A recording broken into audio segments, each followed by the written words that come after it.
be ready to go after we do this.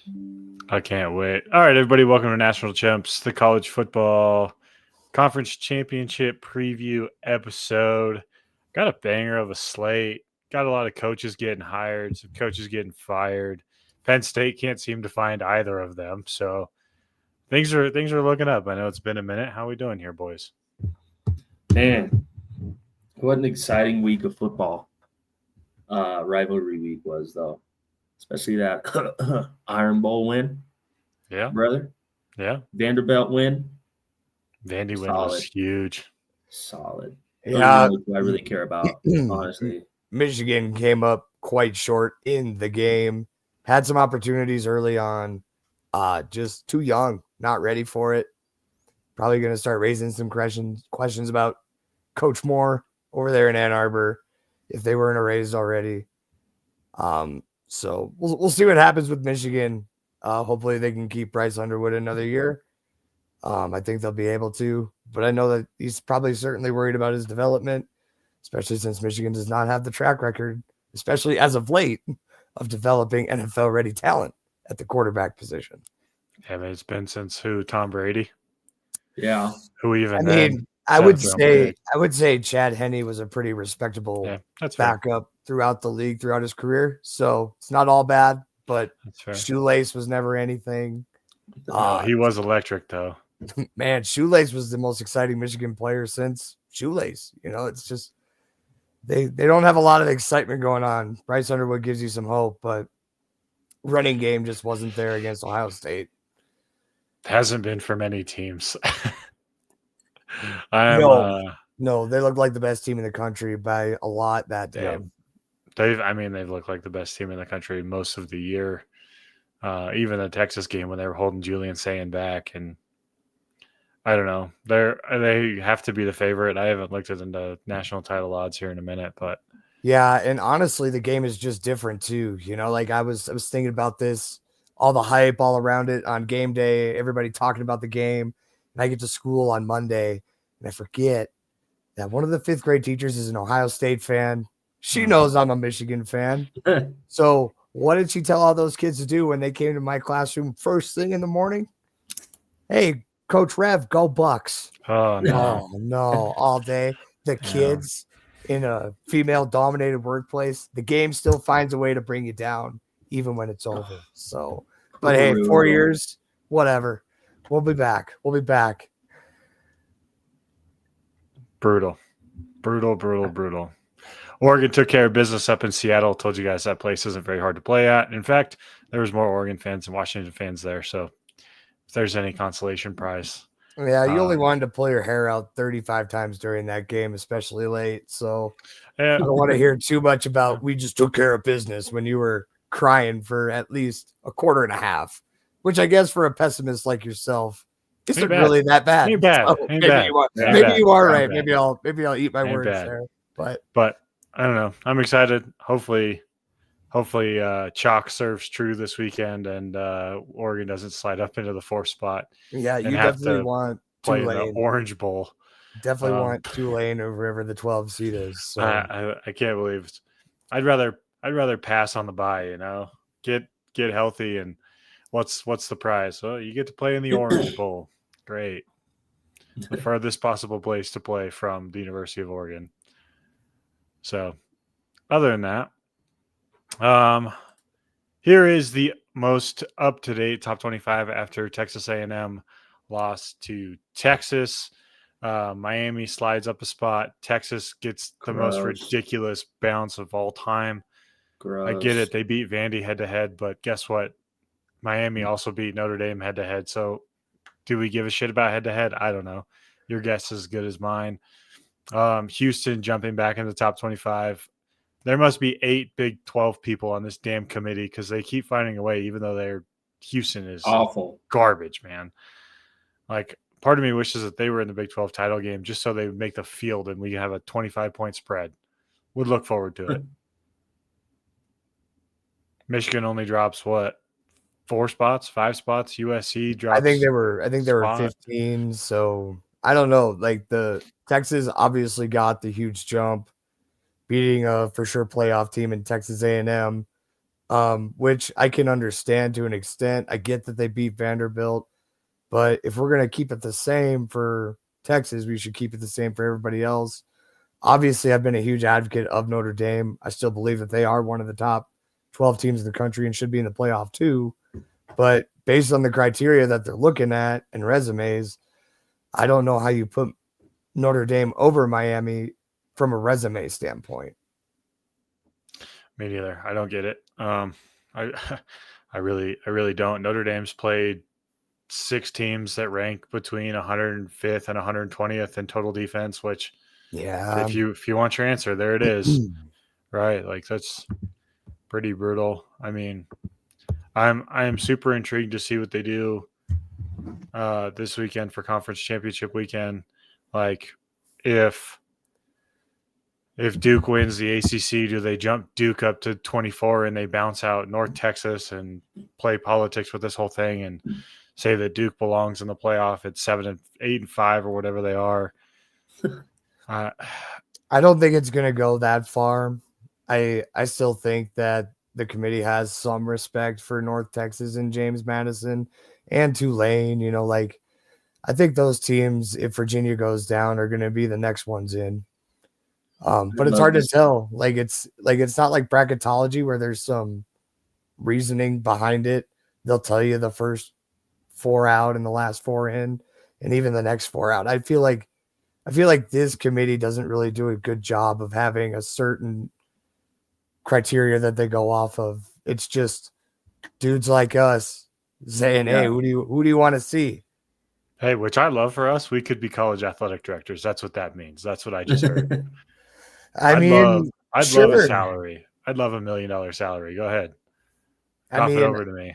Like I just don't know who is all on that committee. I know that information is accessible. However, I'm too lazy to find out, but they just sound like a bunch of grumpy old people that have their allegiances and are just sticking to them. Yeah. I mean, Hunter Yurchek is the face of the committee. He's the Arkansas AD. So if you want your Arkansas answer, not up there. Well, he's too busy trying to protect his own job at the moment, I think. He's got people in paper bags and pitchforks on campus waiting for him. Do you think that's why the college football playoff is predominantly SEC heavy? No, just better teams. Got it. Well, ESPN still runs the show, right?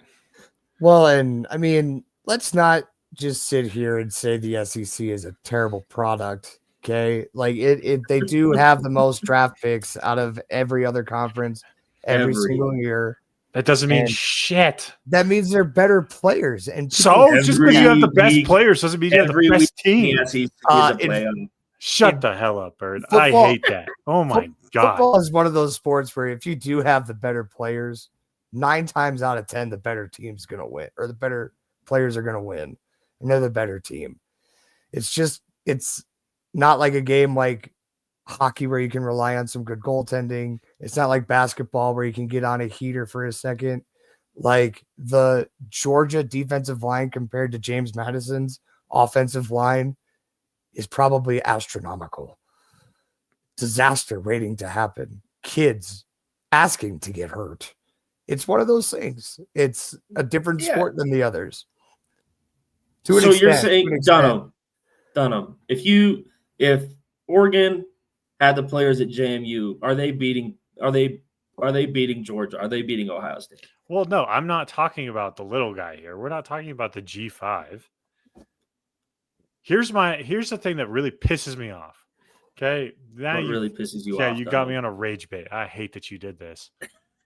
For decades. It's always the plan. For decades, I heard, well, the Pac-12 just beats each other up. They're a really competitive conference, but just because they're competitive doesn't mean they're very good. They're not very deep, right? If the doormat of the league is the same as the top of the league, then your conference isn't very good.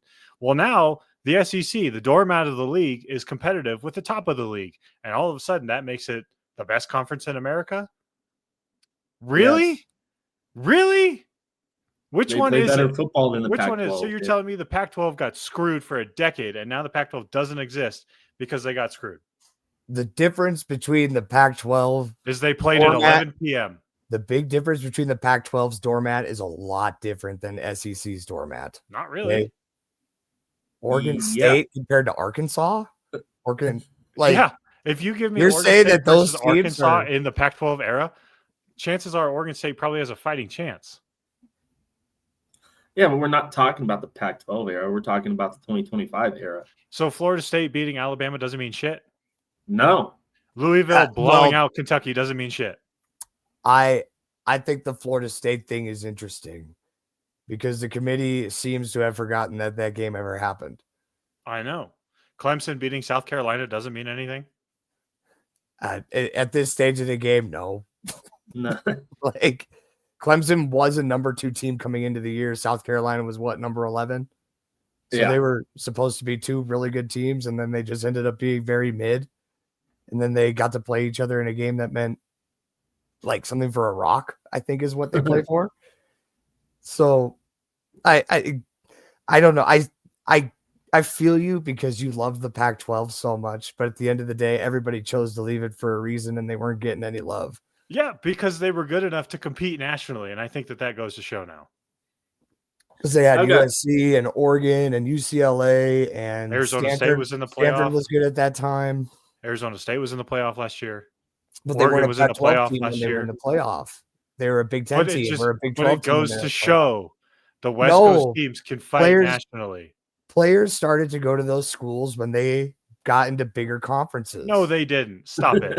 You're telling me that Levitt would have gone to Pac-12 Arizona State over Big 12, let's say Colorado at the time? Yeah. Who knows? We don't know. But yes, all the teams chose to leave that conference for a reason. They weren't getting any respect. And now look at that. They're getting some respect elsewhere. Imagine that. Look at that. Look at that. We're getting I got any a question. Respect. Why did you bring up having 11 p.m. games? What does that have anything to do with it? Because no one on the East Coast fucking watches football at 2 a.m. I think no one is a very broad statement. It's true, though. They all wake up and look at the box scores.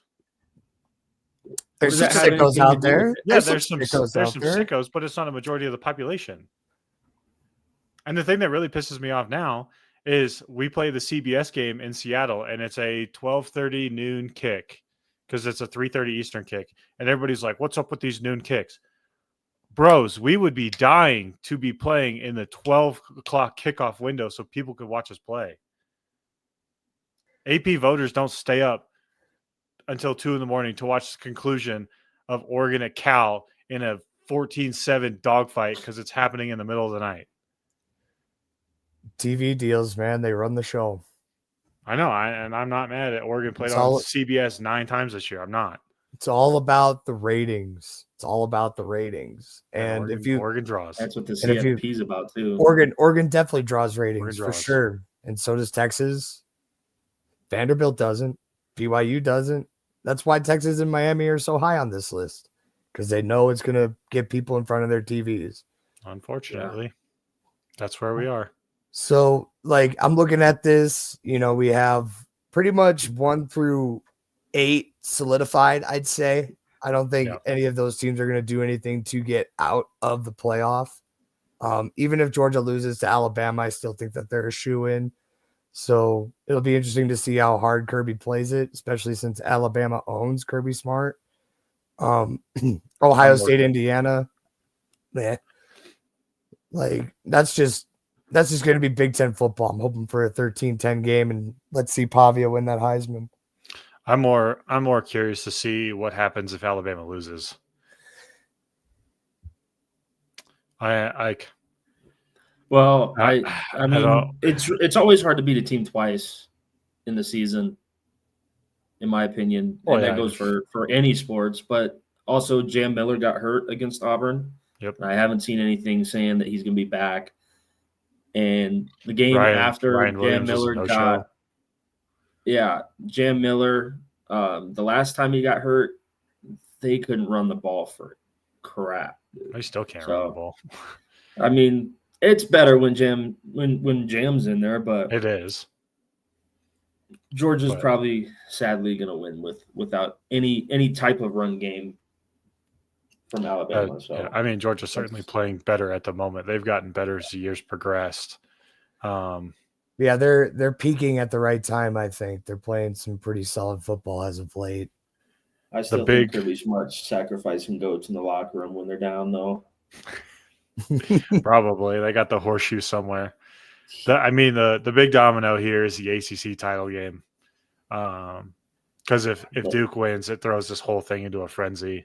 And I hope it does happen. Because if Duke wins and let's say Alabama loses, do they find a reason to be like, oh, the ACC wasn't going to be in the playoff, but Miami's going to squeak in there now. Now we've covered our ass. Now we're good. That would be such an interesting take. And if I'm Manny Diaz and Duke, I am fired up. That'd be fucking brutal. But don't lose 5 games. Well, that's also true. But if you win the tournament, you should get in. Auto bid. I'm a big believer in this. I was having a conversation with somebody about this about hockey. But in this case, it's football. It's a little different. The field's a heck of a lot smaller than it is for basketball. A little bit smaller than hockey.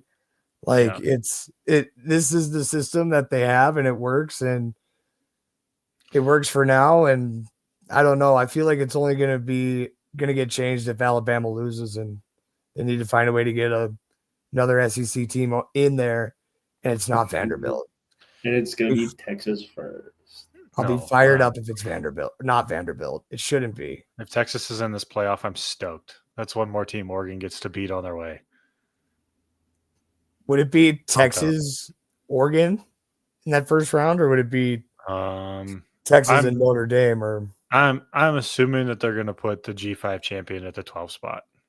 Yeah. So I'm assuming it would be Oregon hosting Tulane or North Texas in Autzen on December 20th at 4 p.m. Checks out. I think that makes the most sense too. Chef's kiss. 21.5 point spread. If it's Tulane, it's 24. If it's North Texas, it's 18. I like the over in the North Texas matchup.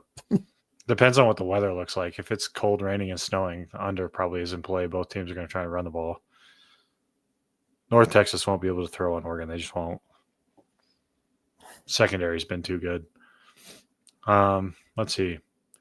Yeah, I mean, this weekend I'm rooting for Georgia. Indiana, Ohio State doesn't matter because both teams are going to come out with a bye.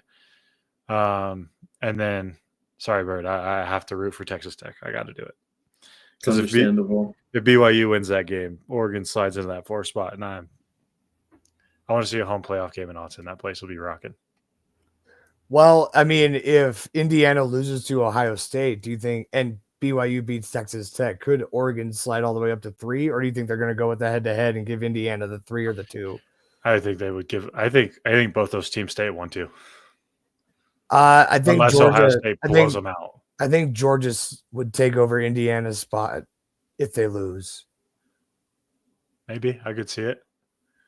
So if it goes Georgia, Ohio State, Virginia, Texas Tech, I think it goes Ohio State 1, Georgia 2, Indiana 3, and then Texas Tech at the 4, which is how I think things are going to go this weekend. So, yeah, I mean, because I think really the only wild card spots right now are Alabama, Notre Dame, but Notre Dame can't do anything to help themselves or hurt themselves right now. So, like, push comes to shove, Alabama loses, Notre Dame goes to 10, or Notre Dame goes to 9. And then if BYU were to lose, then it would go to Miami. It's certainly going to, that, yeah. 9 and 10 are the only open spots. So, but if it just so happens that Duke wins, I think Miami slides into the 11th spot. Or then they might account for head-to-head, and they put Miami in the 10th spot, and they put Notre Dame at the 11th spot. Which would be interesting since they haven't done that in any of these rankings so far, and these seem like some very stuck-up kind of people that won't change it much, won't back down from their rankings. Now it'd be interesting to see if it all gets said and done, if Duke beats Virginia And somehow Texas leapfrogs Miami in this next ranking. So is it possible? Certainly. So help me God. Because I think they might look at that and say, well, the ACC is your new Pac-12 in your eyes. Sure. Conference isn't that good. Let's just throw Texas in there. They beat Vandy head-to-head. Let's go Texas. Which would just be wild, but I don't think anything is out of the picture with this committee. I don't. Yeah. It's whose line is it anyway, where the points are made up and none of it matters. I think Big Ev on Unnecessary Roughness pitched the idea that if Alabama wins, they're not going to slide up into the top 4. What this committee is going to do instead is they're going to make it the SEC in the quarterfinals plus Notre Dame is what they're going to do. And then you have 3 Big Ten teams who get the buys, and then you have SEC versus Big Ten in the semifinals or the quarterfinals to then draw it out. Which would be awesome football to watch, by the way. It would be. I hate that it has to take place at a stupid neutral site bowl game. I don't think that that's the worst thing in the scheme of things. Like I think Georgia and Oregon, if they played that game in Athens, it isn't going to really matter. If they play in Autzen, it's not going to matter as much. I think a good neutral site just reminds me of Blue Mountain State. Just let these motherfuckers go play in the cornfield. Yeah. Just see what happens. Nothing would beat Oregon being the higher seed and then having to go play in the fucking Peach Bowl. Or the Sugar Bowl. But there's how it works. There's 2 bowls on the West Coast. One of them's a quarterfinal and the other one's a semifinal. It's awesome. Yeah, I think they should start to look into some different neutral sites. I think you could make the Vegas Bowl. You could add that to the playoff. Go ahead. Vegas would be awesome. Yeah, that'd be solid. I would love to see one at US Bank. That'd be a great stadium to have one too. Yeah. Championship, it's still played in Arizona, or is it Levi's in San Francisco? This year, I think it's Miami. Oh, yeah. Well, it's Miami. I mean, you have Arizona, you have Levi's Stadium that could get used. Like, there's a lot of great stadiums in the West and even the Midwest. I feel like the only one in Denver. Yeah, well, Denver's outside. I wouldn't like that. Let's say the new stadium if they dome it. Yeah. If they dome the new stadium, absolutely. If they don't dome the new stadium, they're idiots. But that's just my 2 cents on that. I've seen the plans, but I don't know the full concept yet. Probably retractable. That would make sense. The most sense. You could hold summer concerts here. That'd be a good time. But yeah, they definitely need one out here on the West because they have the Sugar Bowl, the Peach Bowl, the Orange Bowl. So there's your 3 East Coast sites. And then the Cotton Bowl, I guess, is Dallas. Halfway. It's Midwest. It's the halfway. Only way. It's only Central. Yeah. And then out here you have the Rose Bowl and the Fiesta Bowl. Thank you. No, not the Fiesta. What is it? PlayStation Fiesta Bowl or whatever it is. Yeah, but I don't think that's a playoff. Yeah, it is. Is it? It was a BCS game, so it makes sense. Yeah, that's part of that Glendale crew. And then, like, if you want to expand this sucker, and you could add the Pop-Tart Bowl since they're the most affluent non CFP bowl, and then the Vegas Bowl. So there you go. You add a couple. Where's the Pop-Tarts Bowl played at? Is that in Houston? North Carolina, I think. Gross. Hang on, let me look up Pop-Tarts. It just took me to the website. Pop-Tarts Bowl location is in Orlando, Florida. Orlando. So yeah, I don't know. That'd be fun. A little southern action. Pop-Tart Bowl. I don't know. I'm excited for when they expand this thing to 16 and there's no such thing as a first round bye and it's just straight up. See, I think they could expand it to 16, but after seeing what Vanderbilt has been proposing this last couple of days, be ready to play a game in 2 days, Clark Lee tells his boys, I would much rather see that. Like, let's go back to the top 25 bracket here, if you will. Yep. Could you imagine how much fun it'd be to watch either the first 2 or the first 4 out get to play a game a play-in game to make it into that would be solid, like a 13 or a 14, and then you have 3 teams with the bye on each side, and then you go that way. All right, so you make it 20 teams. I I don't want to go too far. 16 to 18 seems about right to me. Or you just take whoever's the first SEC and the first Big Ten, just let them go. Yeah, I mean, you have, let's see. So if you have 20, you could do 2 playing games, right? Then you're down to 16 after that. Yeah, and then there'd be no buys, but I still think they want to credit some teams without a buy. So if you can find a way to get 2 teams with a buy, whether it's the 1 or the 2, and then they get the winner of the playing game, and then you go, I guess. And then have everybody play that first weekend. Forget about the buy. If it goes the way it did last year and all 4 teams with the buy lose again, you will never see coaches want the buy. Well, that's true, but that doesn't mean that people don't want the buy. I know. For some reason, let's talk about a team that gets an extra buy. Feels not right. Notre Dame doesn't have to play any conference championships. Do you see them going to a conference anytime soon? No. Nope. They're NBC. Do you see a lot of do you see any teams trying to become independent because it doesn't seem to hurt Notre Dame in this playoffs scenario? Not at the moment. I think if teams go independent, it's not going to be so much because of the playoff scenario. I think it's more based off of the revenue sharing that comes from their TV deals.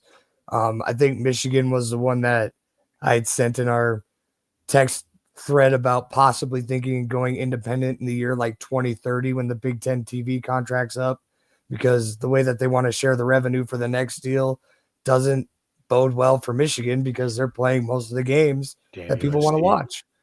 Yeah. USC. I'm so tired of USC and their pompous assholes.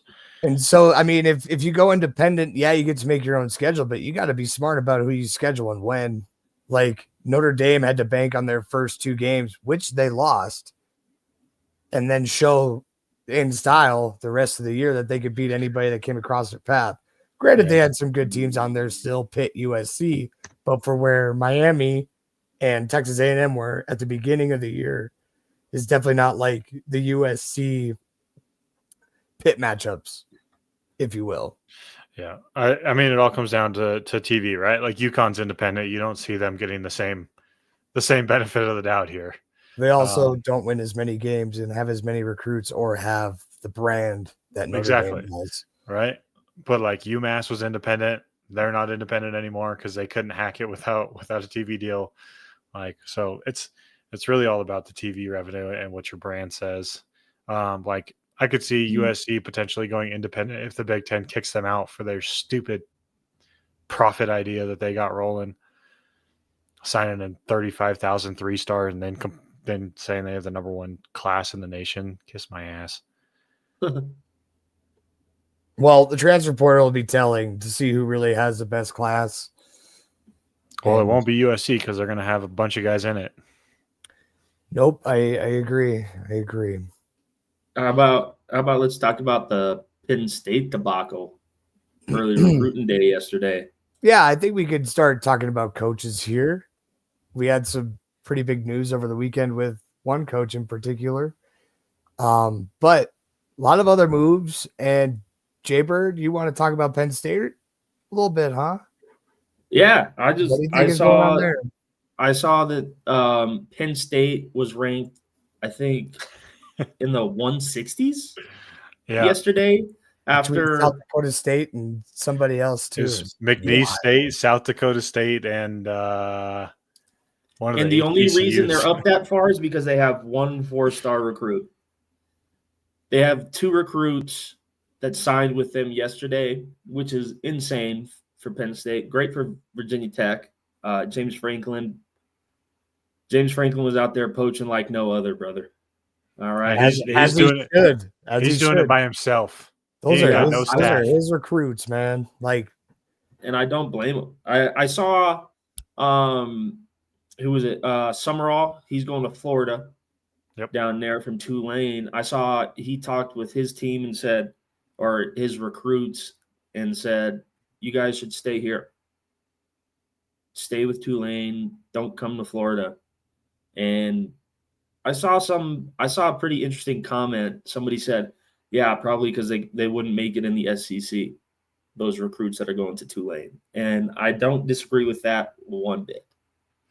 Because what do they? There's a reason you're going to Tulane. There's a reason you didn't have a scholarship offer from Florida in the first place. So I can see that being interesting for Florida coming up, how they get more recruits in there. Let's see what Tulane's got. Of course, ESPN is crashing. At the moment, Tulane has 16 3-star commits.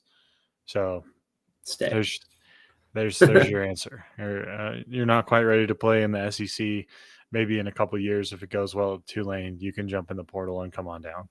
Yeah, well, Florida is at 16, if I remember correctly. Anyways, like he left Tulane and had one of the top 20 recruiting classes out of nowhere. Anyways, so that's the Florida brand, baby. It is the Florida brand.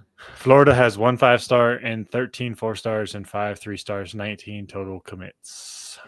Wish I could get that on college football. Yeah. Got to beat Minnesota and Troy, though. Sad day. Get your ass kicked by BYU later today. You're not going to know what hit you, brother. Yeah, according to 24/7 Sports, Florida has 9 4-star recruits. The team currently leading with 4-star recruits is USC with 19. And then Texas A&M has 18. Notre Dame has 16.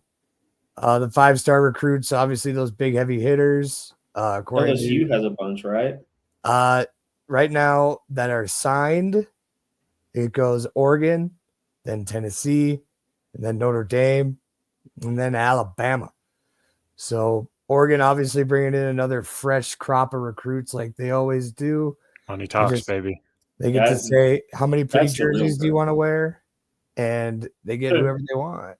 Like, you want to play dress up at Oregon? We can do that and still shit on everybody by 50 points a week. So that's right. Come check us out. Unless you have a white linebacker. As long as you're not worried about we've done much better. It's fine. I mean, it also just helps that a bunch of the young guys have been playing, right? Like DeCorian Moore is out there. We got 2 young corners. Dylan Thienemann's only a sophomore, so like young guys are playing all over the field, and I think that helps recruit as well. Being like, 100%. Hey, if you're good enough, you can play. Yeah, Dan Lanning is a guy who coaches with a lot of emotion, but knows when to take the emotion out of things when it comes to personnel decision making, and that's, I think, a really good trait that he has that not a lot of coaches possess. So you got to give it to him. I think I was listening to Jonathan Gannon talking about when did you have to learn to take emotion out of your personnel decision making, and he's like, when our quarterback went to jail, when Michael Vick got arrested, we had to start taking the emotion out of things. So I think Dan Lanning does a good job of moving guys around, finding what fits for his team, putting the right guys in the right spot. It's a hard task, but he does a good job at it. Yeah, I'm trying to find a tweet I saw this morning that was talking about, like, you know how each star is assigned a certain amount of points or whatever. Yes. So it was like 10 years ago, the gap between 1 and I want to say like 8 was like 50 points. And now the gap between like 1 and 8 is much smaller. So it just goes to show that the talent is spreading out because of NIL and all this stuff, which is changing how we're playing the games now. Like all the talent's not going to one spot anymore, which is great for the game, I think. Yeah, I mean, West Virginia has 41 3-star recruits. I love it. Like, that's just trying to bring guys into your program, throw a bunch of shit at the wall and see what sticks. The Gophers even have 27 3-stars, 4 4-stars. They're ranked in the top 25 right now, according to 24/7. Good for PJ. But it's MAC football recruiting with a couple of splashes in the 4-stars. That's all I see. Like, Can you find speed with size potential? Like you're looking for ceilings with those 3-stars. Yeah. And so we got to remember Rich Rodriguez at one point had West Virginia ranked inside the top 10 2 decades ago. So I trust the man. Granted, spread offense was becoming a new thing. No longer was the I formation, student body left, student body right. Mm-hmm. And so, as far as recruiting goes right now, so the 24/7 averages out like they're the points with the number of commits. Right now, the average of 92.53 does belong to the LSU Tigers. Oregon's right behind them. So I know that some of us might see like USC at 1, but there's some deeper stuff here that if you look at which recruits are actually more high end going to these programs, it looks like LSU, Oregon, Alabama, and you hear them again, Notre Dame are going to be right there. They're always in that conversation. South Carolina, 91.53. They're in the top 10. Okay, Beamer, I see you. So obviously Beamer's still finding a way to get like that too, after a year that they've had. I'd be interested to see, like, for high school kids now coming into college athletics, especially from high school with the transfer portal, like, what are the things you're looking at coming in as a freshman? Because at the end of the day, you know you're going to leave them. You can leave this team whenever you want. You don't owe these teams anything. Are they going to be going after the most money? If I was a college freshman, that's what I would be doing. If I'm a 4-star, I'm like, who's going to pay me the most? Who's going to put it on the table? Because if I want to win a championship next year and I play well, guess what? The championship contenders are going to come calling with that same paycheck that I got this year. And it's going to mean more with a ring. I think kids still value relationships big time. Mm-hmm. For sure. Well, I mean, you see that with how many kids decommit as soon as a coach leaves. Yeah. So, I don't know. Okay. Who's the snobbiest college coach out there you think that would take the Penn State job? Absolute cornball. There's one person specifically that I think if they called, he would take it.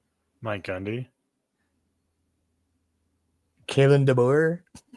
He's obviously said no already. So Brian Kelly.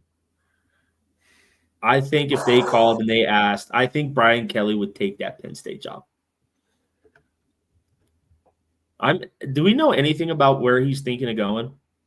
Or is he just done? Like, I haven't heard any news about him. I bet he's thinking NFL. Try to get a coordinator. Or I think he has to get a job anyways, right? I'm not sure how Kelly's buyout worked. If it was similar to James Franklin's, if he has to seek something out. But, I mean, if you're looking at this list of jobs, you have Birmingham, gross. Penn State, treat your staff like shit. Portland State, okay. Go Vikes.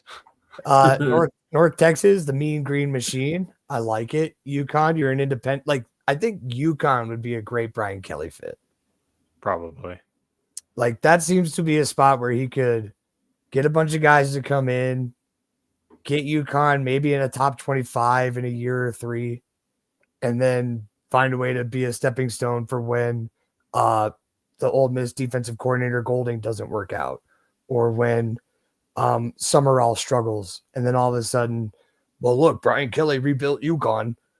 You know, like, I think he needs a job like that to kind of help boost him up again and show that he can be a good coach, because he wasn't bad at LSU, just wasn't the standard for LSU. So he was pretty good. Oh, their standard's so crazy. Nick Saban and Les Miles did them dirty. I mean, Brian Kelly's record at LSU was not that bad. It wasn't.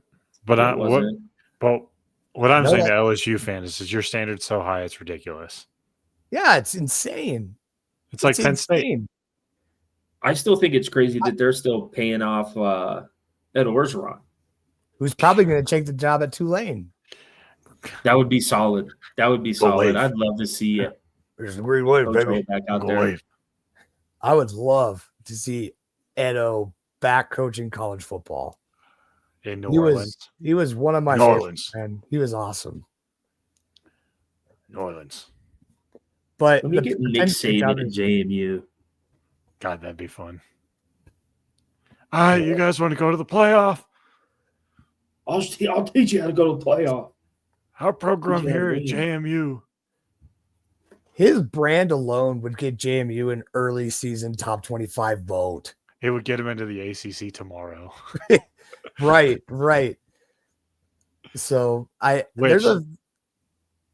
ahead, finish. I was just going to say there's a few hires I like on here if we want to talk more about that, but you go ahead. Yeah, go ahead. No, go ahead.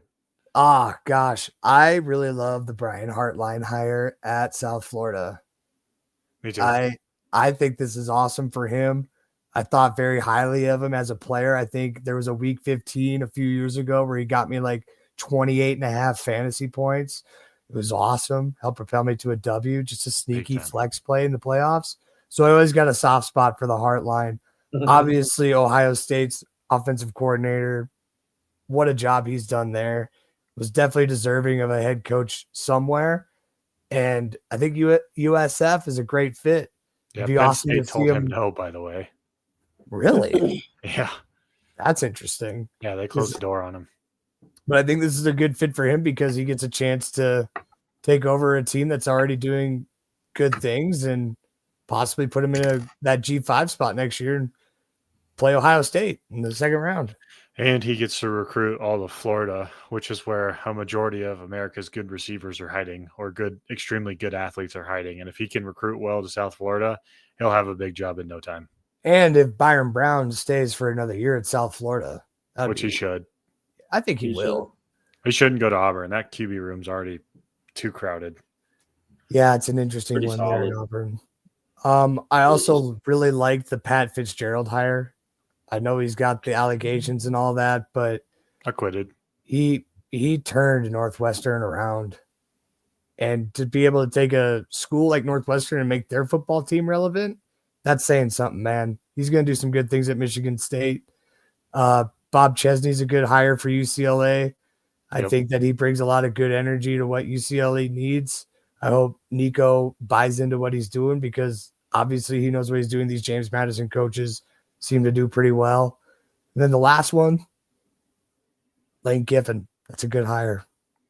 He's going to do a lot of good things at LSU. They're going to be dangerous with him at the helm. We'll see. We'll see. Ole Miss, LSU next year is going to be a great game. Yeah. It's in Ole Miss, too. Yeah. Oh, even that. You thought Tennessee fans were crazy for throwing mustard bottles at him. I'm excited to see what Ole Miss throws at him. Yeah. Lane Kiffin's going to have extra. Yeah, these cheating allegations about Lane Kiffin is the wildest stuff I've ever seen. The guy loves two things, young blonde women and cocaine. And maybe some football on the side. I don't know. But it's crazy, dude.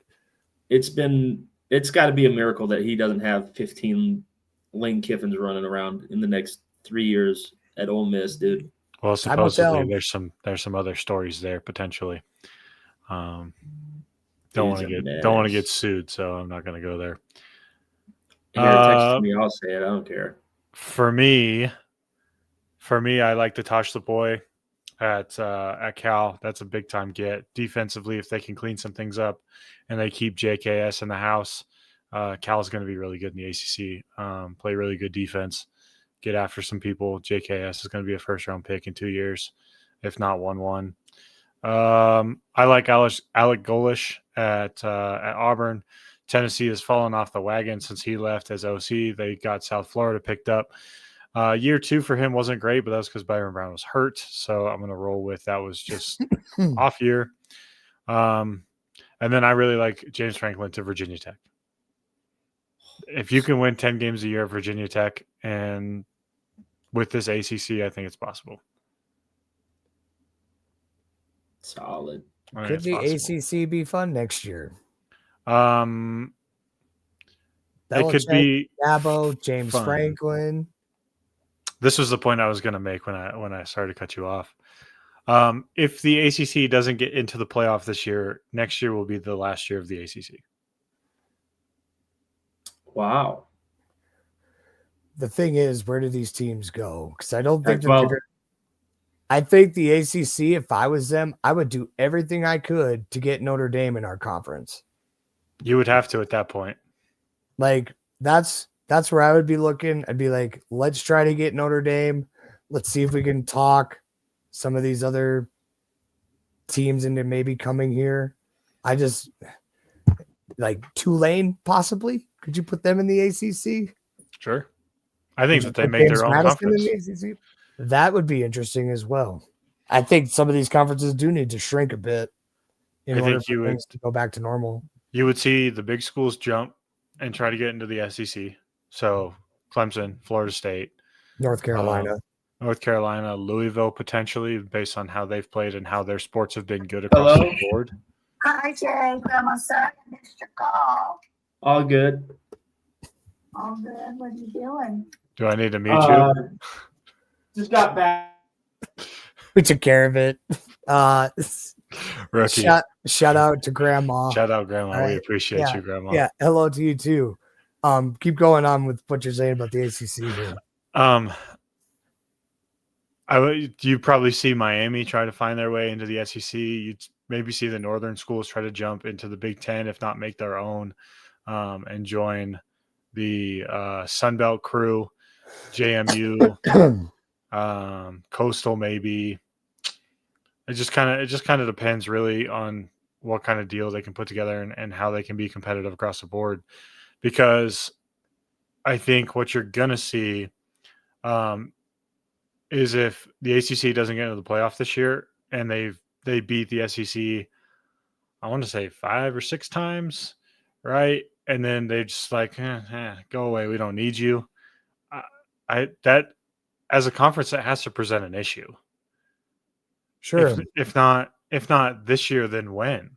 Right? Like they beat each other up and it was gross and it was nasty and they played bad down the stretch and it wasn't very good. But at the same time, your conference champion has to get in. Like they built the playoff for these Power 4 conferences. And if they were just like, we don't need you. And Clemson and Florida State have already discussed jumping ship. I think if they don't get in, and I think the ACC is just going to crumble.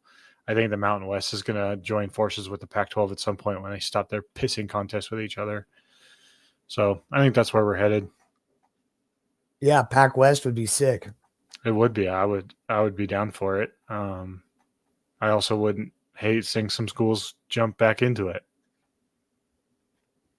Like USC, like Oregon. I'm pretty content with USC and Oregon, Washington in the Big Ten. Like UCLA needs to go in there. Cal and Stanford need to get back to their roots. Yeah, Cal and Stanford being in the ACC is just awful. I hate it. It's bad. I understand where Stanford's coming from. Like you have to keep in mind, Stanford's so good at other sports that I think they're one of the leaders in national championships across the board for Olympic sports and everything else. Yeah, it wouldn't surprise me. So I could see them being like, we're not going to stay in this Pac-12. Like we're jumping ship. Like we're too good for that. We need to make money, keep our endowment, do all this stuff. But they're one of the most loaded schools in the country with money. Like there's no hiding there. Cal, not so much. They still haven't announced Tosh Lupoi because they're having to go through like the board of directors and deans, and it's a whole politic thing, which is crazy. But that's Cal. Yeah, that's Cal. 137 national championships, by the way, for pretty Stanford. good. That's insane. Pretty good. It's insane. And they got them in softball, volleyball, a couple in basketball, rowing, gymnastics. Whatever you can think of, Stanford's probably won it. Chances are good. So sorry, boys. Graham called. All good, brother. Birthday today. Oh, happy birthday, Grandma. Yeah. Happy birthday, Grandma. We love you. Thank you for watching our podcast. Appreciate you. Special guest, Grandma. Happy birthday. Maybe we got to have her on one time, you know? We should. Oh, she already made her slight appearance there. Yeah, she did. She did go to CU for a while. Okay. Oh, okay. She likes old Prime. Oh, okay. I was gonna ask what's our feelings on Prime. She likes Prime, okay. Even though he's not as good as coach as we thought he would be in the higher D1 area. I still like what he's doing for the kids, man. Sometimes it's not about the sport, it's about the kids. Yeah, I don't disagree with you there. He's a great developer of men. Indeed. And not much developer of football, in my opinion. Hey, say that to Jackson State's face. You reinvented that program. It's true. Put them on the map. Go Tigers. We got any other hot takes for the 2026 slate before we jump out of here? For 2026, so you're saying that the ACC is disbanding? If they don't make the playoff. If they don't make the playoff, the ACC is over. That's crazy to me. But same thing that happened to the Pac-12. Also not that crazy. Got to do what you got to do to get in the playoff. Got to get your money somehow. Bird, what do you got? 2026. Don't have anything. Don't really have anything. Bama. I think there might be some new front runners in the SEC next year. I don't think it's going to be Texas A&M, Georgia, or Alabama. I think someone else is going to prevail. Interesting. So LSU. Interesting. It might be an LSU year. Might be Vandy year. Got the number one quarterback in the class.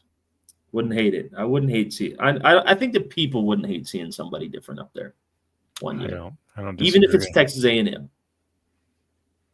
I feel like I sent a semi-hot take a few days ago, but I can't remember what it was at the top of my head. So my hot take is that Michigan will win the national championship next year. No, that is the hottest take of the century. Got to go to Eugene next year. Hey, it's fine. See you there. It's fine. We'll be all right. Let's go to it. Sure, I'll be there. I'll host. I need to check. Hopefully they got. I am bummed I can't think of my other hot take that I had, but Did you have a coach getting fired? I don't know if it was that, but who knows? It doesn't really matter. My hot take from this year was that Clemson was going to go undefeated win the national championship. So. Also had Toledo in the playoff. Gross. It was indeed a hot take. Also thought Vandy was going to come back and win the SEC. They got fucked. They got close. That's not a bad hot take, honestly. It's just sad, man. Like, for all the teams that I could have gotten on that wheel this year, Vanderbilt, thank you so much for the ride. I don't think it's over. I think when we get to New York and the Heisman Trophy ceremony comes on, Diego Pavia is going to be holding that trophy by the end of it. His odds have improved for sure. Shout out to our boy Miles, who gets to go to that, by the way. Yes. Yeah. Holly Rowe getting Miles out there. Pretty cool story. If you haven't checked out that Miles interview, I certainly recommend it. That's a good one. Because you'll probably hear about it at the Heisman ceremony. I don't know if that's true or not, but I hope that we get to hear his story on a national scale too. That'd be super cool. That'd be awesome. Bummed for our guy. That's pretty awesome. But if Mendoza and saying don't do anything on Saturday, it's Pavia's. I agree. If they're super mid. Yeah, I can't find your hot take either. Yeah, disappointing. All right, before we get out of here, go ahead. Give them to me. What do we got predictions-wise? Georgia, money line. Ohio State, point spread. Duke, money line. BYU, money line. I like it. Give it to me. Go Cougars. Bear Bachmeier, absolute dog, wearing 47.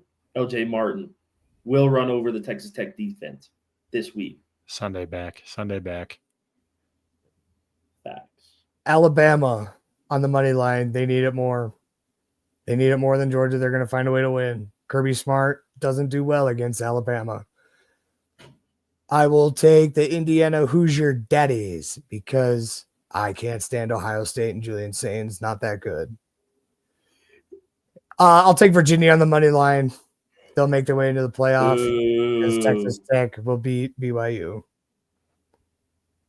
All right, your parlay is plus 954. That's plus 954. Really? They go Tide, Hoosiers, Cavs, Red Raiders? Yep. Interesting. Plus 954. And there's probably a boost out there somewhere that you probably get.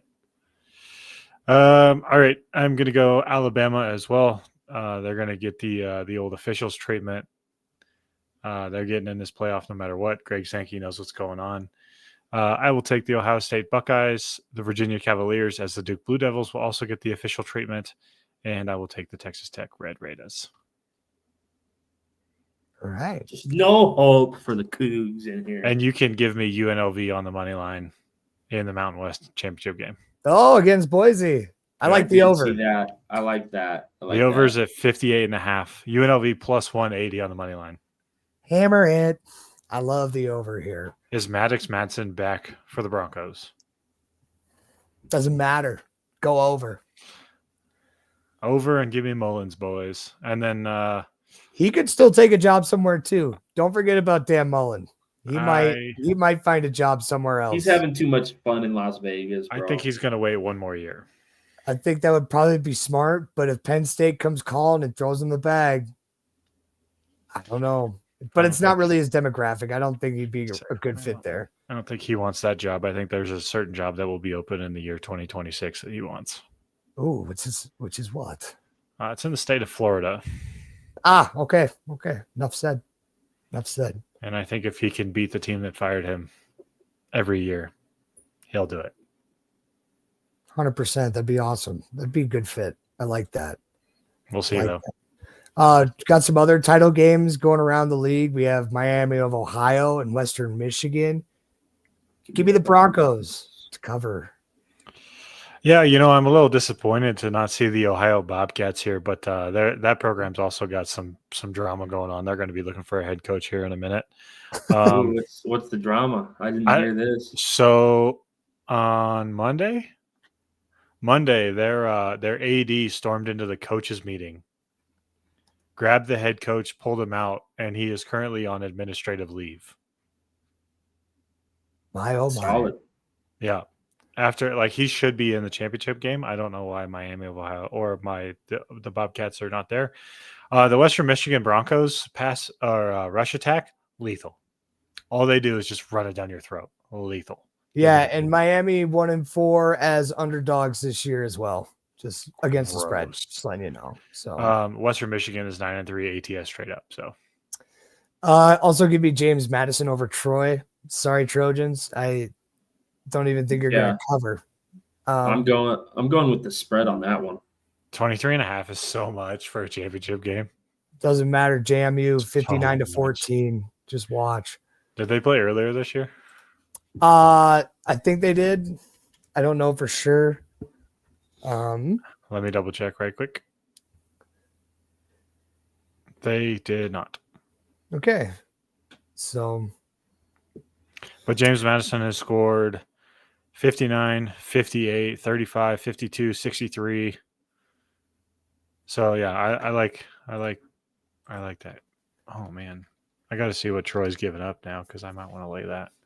We also have Kennesaw State and Jacksonville State over there in the what conference is that? That's party in the CUSA, baby. All right. Party in the CUSA. Give me Kennesaw State. I like that. I believe that's the right side. And then North Texas Tulane. Battle for the group of 5 spot. We didn't talk about it much, but whoever wins that game is probably going to the playoff. So it's really a wild card game, right? Both head coaches have already left for Power 5 schools. But they are coaching in this game, right? They're coming back to coach in this game, but just know distractions are on the table. So I think with the distractions, give me the over. Nobody wants to play defense in that game. Over 66.5. Hammer it. Love it. 50-55 final. 150 points. I would love to see it. And I'd like to see North Texas win it, to be honest with you. I'd love to see North Texas win it. The Mean Green Machine, baby. I love get him in the playoff. Let's see him play Oregon. Green against green. Oh, gross. They're both winged helmets. Oh man. I would take the over in that game too. I think Oregon would probably do it themselves. Maybe. Like I said, it all depends on what the weather is. Let's see. Outside of that, to look ahead, Army Navy. Navy's only a 4.5 point favorite, which is crazy to me. What's their records this year? Because I thought I saw something that Army wasn't as bad as people had originally. Oh, they're 6-5. Never mind. They're 6-5. Navy's 9-2. Should be playing in the American title game, but I digress. Yeah. Take the under. It's 38.5. Take it. When was the last time Army and Navy hit the over? Google it. It either happened last year or it's been a long time coming. Because I think this game plays under. Very much so. Let's see. Under has been the historic trend. The under is 45-9 since 2005. Yeah, let's take the under. Let's take the under. Oh my God. That's incredible. Yeah. I actually saw that tidbit on an ESPN thing last year. So every time I see Army Navy, I just think under, baby. Give me 10-13. Something dirty. That's incredible. Yeah, you want to talk about a trend? Army Navy. Shout out Michigan Wolverines basketball as well. Number 1 in the country, right? Yeah. Pretty sure they're number 1. I thought Purdue was. I thought Michigan overtook them after that big win against Gonzaga. But we'll probably get more into college basketball once conference play begins. I know we didn't really talk much about those 6, 7, or 8 teams today. We'll probably do more of that after the first round as well. I have Oklahoma fans texting me begging for us to apologize. So pretty soft on their end, begging for an apology. I kind of came around a little bit on Oklahoma, but I still think Notre Dame's going to roll them if they get the chance. So hell yeah. And Ole Miss, I don't even think they should be in the playoff, but feel bad for the kids, but I don't feel bad for the kids. They knew what they were getting into playing for Lane Kiffin.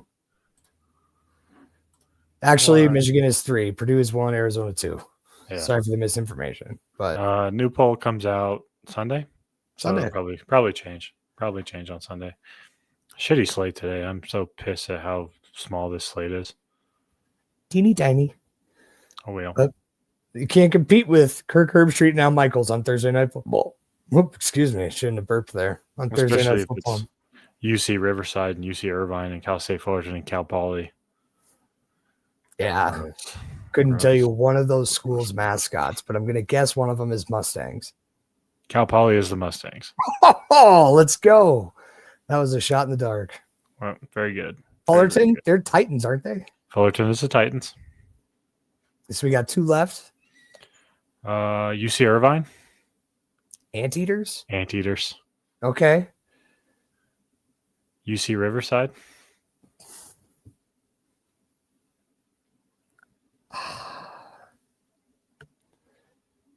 How about UC Davis? Can you get UC Davis? Are they the Golden Bears? They are not the Golden Bears. Riverside. Give me the first letter. I honestly don't know it either. And let's go with Isotopes. I can tell you that UC Davis is the Broncos. Ah, okay. I thought it was the Bears. No. See, I said Bears too. You guys are thinking of Northern Colorado, I think. I think that's where you're stuck. No. What about Hawaii? Rainbow Warriors. The Bows. The Warriors, Rainbow Warriors. Maybe we need to just talk about these. Just give us a logo. Drop it in the comments. We'll see if we can guess. I'm pretty good at this, by the way. Long Beach State. Dirtbags. In baseball, they're the Dirtbags. Mustang. They are not the Mustangs. Long Beach State. In baseball, they're the Dirtbags, but they have a different name for other sports? That is correct. Wow. Let's go with the Beach Bums. That's good. But no, it's the 49ers. 49ers. It's weird that they get a different name for baseball, but I low-key kind of like it. Well, you can thank the crew that made them the Dirtbags. Longoria and co. Dirty. UC Santa Barbara, you got that one? UC Santa Barbara. That would be... No, they're the... Hawks. Starts with a G. Gales. No, they're the Gauchos. Come on, man. Yes. I was going to say sombrero. I was thinking sombrero, but then it sounded a little racist, so I tried to refrain. But yeah, I mean, Cal State Bakersfield. The Bakers? Roadrunners. Cal State Northridge. They're the Bears. They're not the Bears. They are the Matadors. Youngstown State. Penguins. Come on. South Dakota. South Dakota's the Wolfpack. Rabbits. They are not the Wolfpack. I believe they are the Mountaineers. Coyotes. Oh, it is the Coyotes. You're right. I saw the paw print pop up in my head. Yes. No, West Virginia's the Mountaineers. What about Marshall? Thundering Herd. Mac school from the beginning. Let's see. Alcorn State is Warriors, Chiefs, purple, Raiders, gold. Do you know Bird? No. All right. What about the University of California, Santa Cruz? The Jaybirds. The Banana Slugs. Close enough. Uh-oh. Sat on a baby toy. It's going off now. It's over. Get us out of here, Bird. Alaska Anchorage. Oh, polar Seawolves. Alaska Seawolves. Alaska Anchorage is the Seawolves. You're thinking of Alaska Fairbanks is the Nanooks. And if you haven't seen the Nanooks intro video from like 2013, boy, that's a YouTube video you need to look up. Appalachian State. Mountaineers. Michigan Tech. Michigan Wolverines. Tech. No. You're on the right track. It is a four-legged creature. It's a dog. It is a dog. What kind of dog?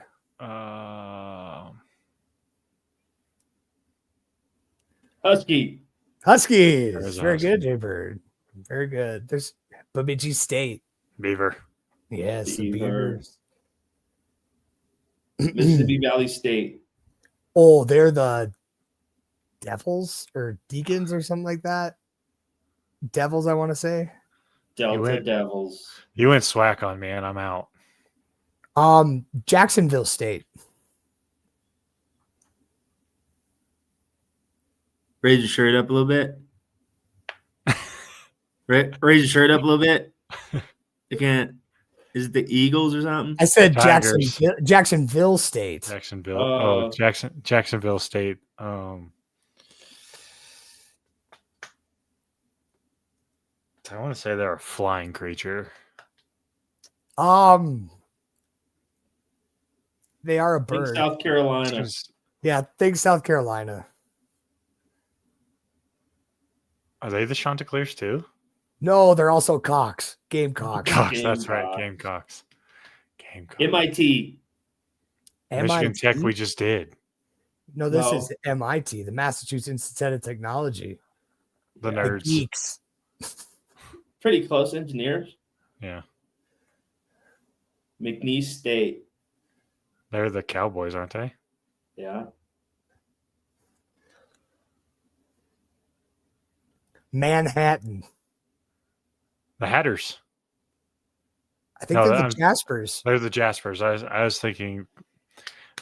Damn it! I was thinking Stetson. DePaul. They're the Blue Devils. Yeah. Duquesne. Dukes. They're also the Dukes.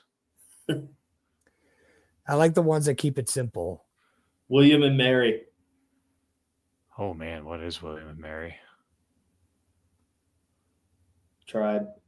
I was going to say Indians. I was thinking Indians. Tribe. Wichita State. Shockers. Heck yeah. Wofford. They're Terriers. Yeah, they're the Terriers. 15 seed from a few years ago. And they could shoot threes, boy. They could shoot threes. They could shoot threes. What about Western Illinois? Western Illinois? Western Illinois is the Bulldogs, aren't they? They have a bulldog as their mascot. That is not what they are. Oh, shit. It's an interesting one. That's why I decided to throw this on there. They're the Leathernecks. Leathernecks. Oh, it has to do with the collar. Yeah. Southern Illinois. They're a dog too, aren't they? They are a dog. They're like the Greyhounds or something. It's close to a greyhound. Wolfhounds. Saluki. Ah, yeah. Washburn. This is a cool one. Washburn. Squirrels. No. Washburn. Where is it? Washington? Mm-hmm. Apple pickers. Ichabods. Ah. No fucking clue what that is. Couldn't even tell you what that means. Ichabod. Thinking of. Sounds provocative. No, it's Headless Horseman. Ichabod Crane. He was an Ichabod. I don't remember. Yeah, it's weird. I'm just gonna shut up now. But I'm serious. Like, that's what I think the name comes from. Check a search history. UMass Dartmouth. UMass is the Minutemen and Dartmouth is the Keg. Well, the Dartmouth is like the Green Wave. Or the UMass Bills. Dartmouth is Corsairs. UMass Dartmouth. That's not a school. Penn State interim head coach Terry Smith has received significant interest for UConn and Memphis head coaching jobs. They can't even Illinois keep the interim. State.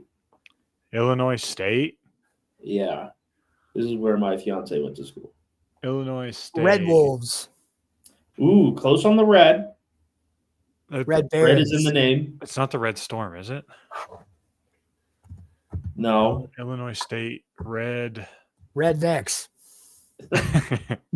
No. It's Red not the Storm? red. It's not the Red Birds. Hang on. Red Birds? Is Red Birds correct? Yes, it is is the the Illinois Red- State Redbirds. Okay. Wow. They have a logo that looks like Iowa State's like third alternate, I think. All right, boys. Think we wrap her up now. Yeah, sorry about the 10-minute rant of random college mascots and names, but I if think you got a good we one, love drop it. it in the comments. We might do it next time. G6 schools in basketball. Just throw them up there and just have at it. I'm down. Just have one Anyways. randomly come across the ticker every 10 minutes. We're gonna educate you folks. Anyways, we appreciate you. We love you. Like, follow, and subscribe at National Chumps Podcast on all social media. Chumps out. Chomps out. Jumps out.